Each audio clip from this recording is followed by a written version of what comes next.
Hello, it's Chris Taylor again, and I've discovered a book that I think looks really exciting, and I'm going to read a few stories from it over the coming days and weeks of this lockdown that we find ourselves in. It's called Forgotten Fairy Tales of Brave and Brilliant Girls, and I hope that you enjoy this one. William Shakespeare did, because he based one of his plays around it. I wonder if those of you who are over a certain age will work out which play it was. I think you will, because it's fairly straightforward. This story is called The Wise Princess. There was once a king who lived with his 3 daughters in a crumbling castle. Although he was old, he was not always wise, and he had a weakness for fine words and flattery.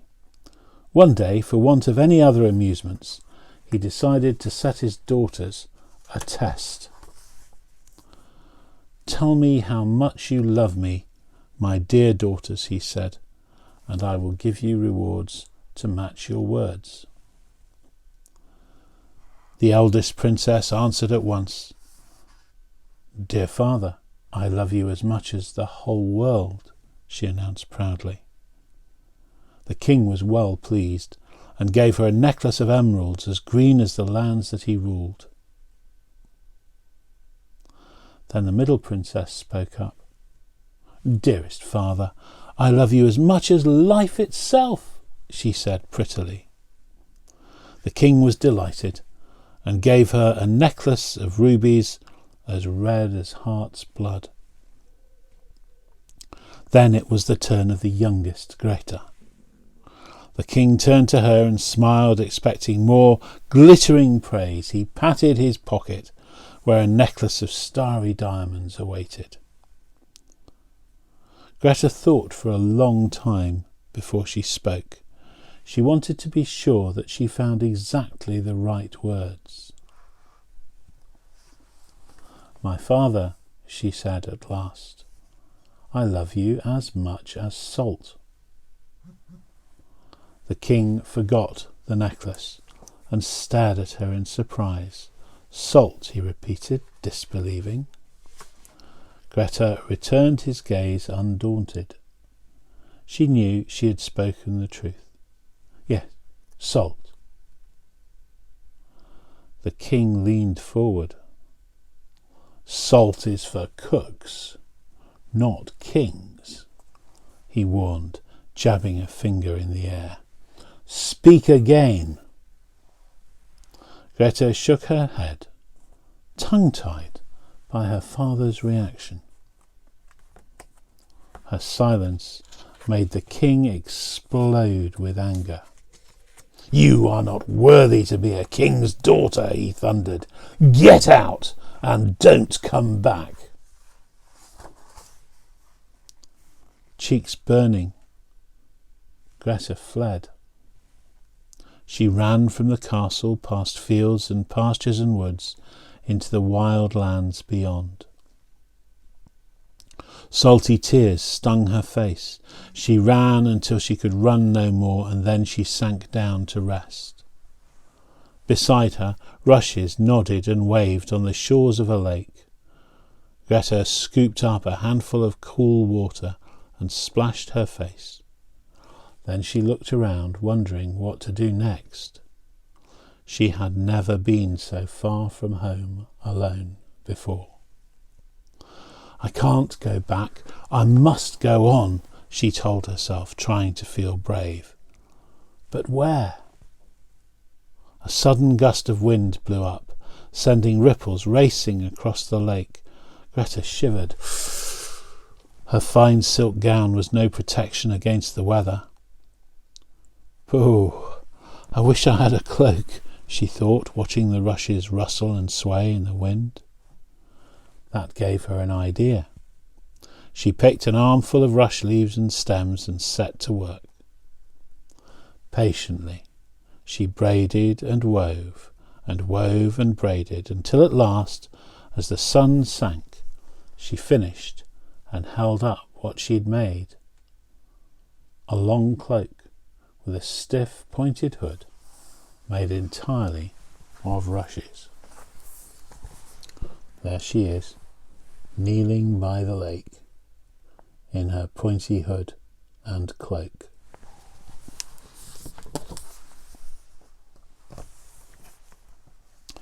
By now her fingers were numb with cold. Quickly she pulled on the cloak. It was rough and prickly, unlike anything she'd worn before, but it felt warm. She glanced at her reflection in the lake. With the cloak clutched around her, her fine clothes were well hidden. She looked like any poor country servant. That gave her another idea. If I look like a servant, perhaps I can work as one. A little way off, she knew, stood a large manor house. An old lord, a friend of her father's, lived there. I'll see if I can get work in his kitchen, she decided. I've always liked watching the cooks in castle kitchens. Tap, tap, tappity tap. Greta knocked nervously on the back door of the manor house. After a pause, it banged open to reveal a grumpy-looking housekeeper. Yes?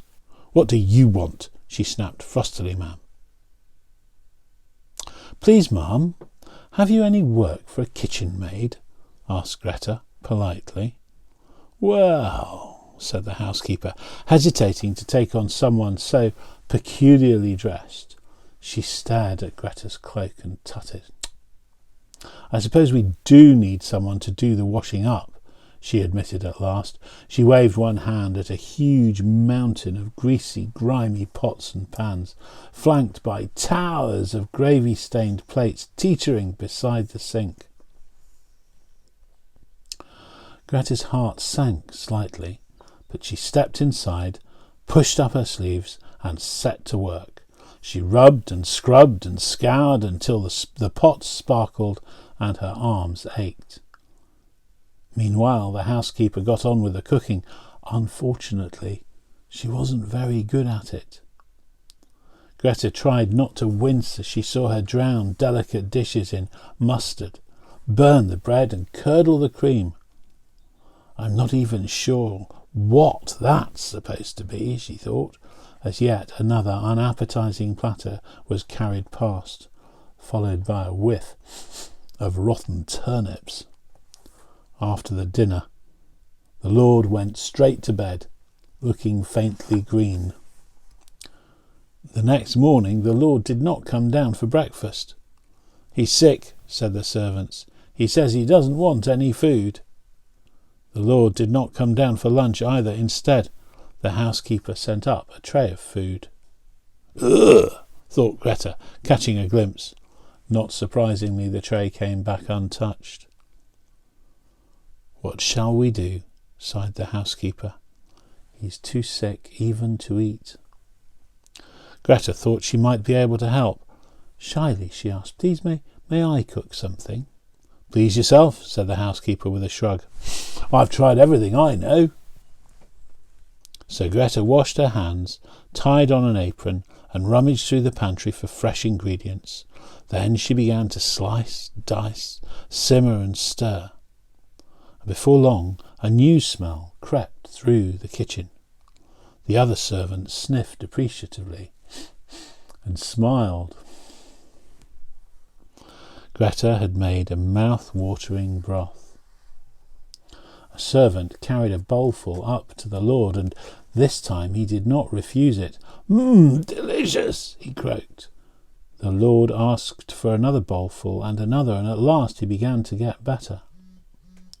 When the Lord was up and about again, he summoned the housekeeper. Who made that delicious broth for me whilst I was sick? He asked. Well, I did, claimed the housekeeper, unwilling to admit she'd let another servant cook for her master. But the lie made her blush, as bright as a beetroot. Ah, said the Lord, who was no fool. Then please can you tell me the recipe? The housekeeper hesitated. In truth, she hadn't the faintest idea how Greta had made the broth. I'd need to check with the maid, she stammered eventually. "Aha," said the Lord again, nodding thoughtfully. "Will you send this maid to see me? Thank you." Greta tidied her hair and smoothed down her clothes and went to see the Lord. She made sure to wear her cloak too, worried that he might recognise her without it.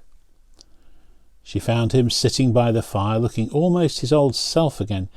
He didn't have a clue that this maid, with her rough rush cloak and a smudge of flour on her nose, was his old friend's daughter, but he did tell her that he liked her broth so much that he wanted her to become his head cook.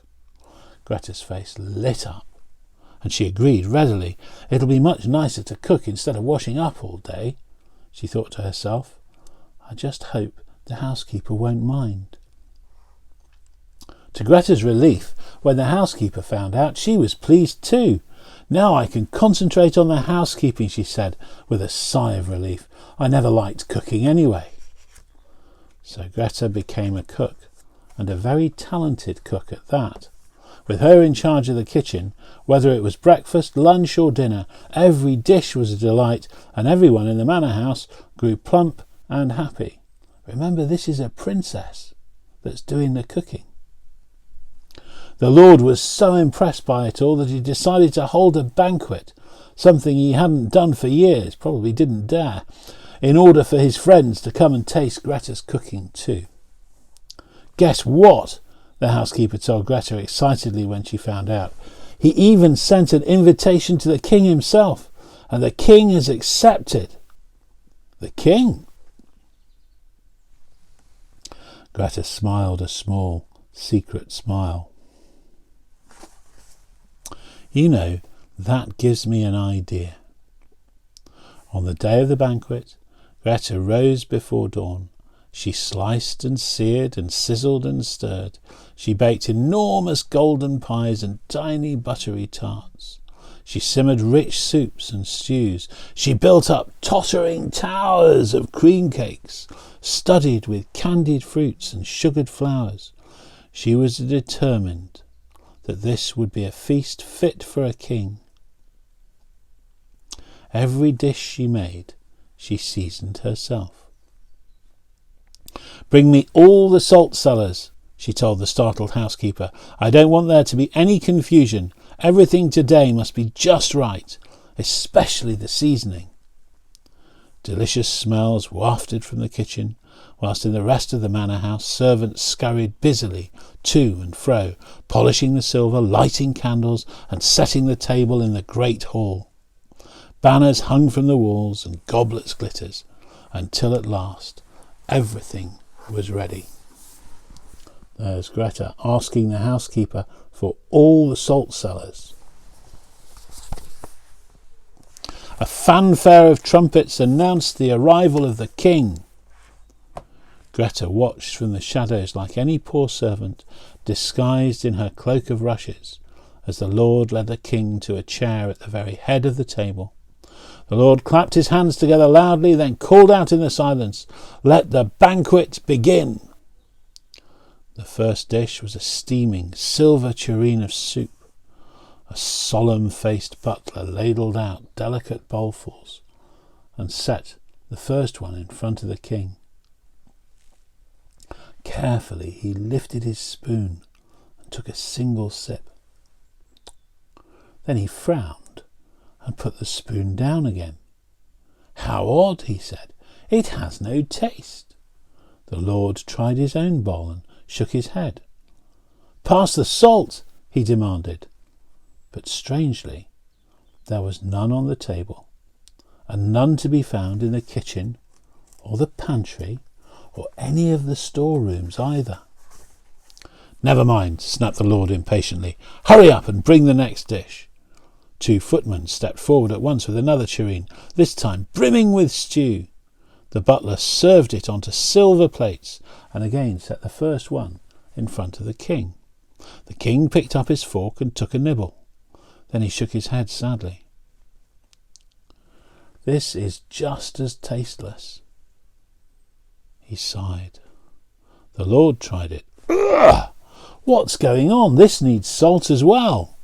The same thing happened with the next dish, and the next, and the next. Each one looked incredible, but tasted of nothing. The pastries were entirely plain, and the pies could have been stuffed with old socks for all that anyone could taste them. Even the bread was just so much fluff. "I am so sorry, Your Highness," stammered the Lord, hot with embarrassment, as yet another failed dish was carried away. "I don't know what's happened to my cook." The King shook his head. "Please, there is no need to apologise. In fact, this has been a wonderful meal, for it has taught me something important." His voice cracked, and he paused for a moment to rub his eyes before continuing.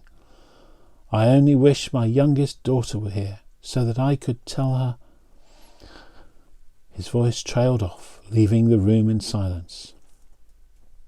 At that moment, Greta stepped forward, pulled off the tattered rush cloak which had concealed her fine dress for so long, and looked boldly up at the King. "Here I am, Father," she said in a soft, clear voice, looking and sounding every inch a princess again. The Lord gaped in amazement. The King looked up, eyes glistening. He held out his arms. Greta stepped into them, and they embraced at last. "My darling daughter, I've missed you so much these past few weeks. I'm sorry I sent you away. Please, can you forgive me?" he begged. "I was foolish and proud and did not understand the words you spoke. Now I realize you were wiser than I knew. Truly, a love like salt is the most precious of all, for without it everything is dull and without taste." Greta nodded and smiled. She could hardly speak for happiness, but this time she did not need any words. Her smile was all the King needed to know he was forgiven. Then Greta told everyone where she'd hidden the salt cellars. The housekeeper ran to fetch them, while she and her father sat happily side by side to eat and talk and laugh together once more. And when the food was finally served a second time, sprinkled with salt and seasoned with love, everyone thought it was the best meal they had ever tasted. What a great story. See you again soon. Bye.